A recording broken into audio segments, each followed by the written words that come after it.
देवेंद्र फडणवीस वारंवार प्रत्येक सभेत एकच गोष्ट म्हणतात की ही प्रीती संगम नाहीये, हा भीती संगम आहे. उगाच काहीतरी गोट्या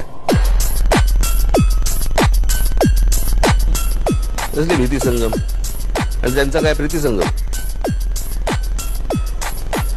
म्हणजे अजित पवार आणि सगळे जे आता शिंदे बिंदे आले हा प्रीती संगम. बाकीच्या राज्यांमध्ये त्यांच्या ज्या काय अभद्र युत्या चालू आहेत तो प्रीती संगम. अंबरनाथ मध्ये काँग्रेस बरोबर गेलात तो काय प्रीती संगम. MIM बरोबर गेले. तुमचा असला की ऊस, आमचा असला की बांबू.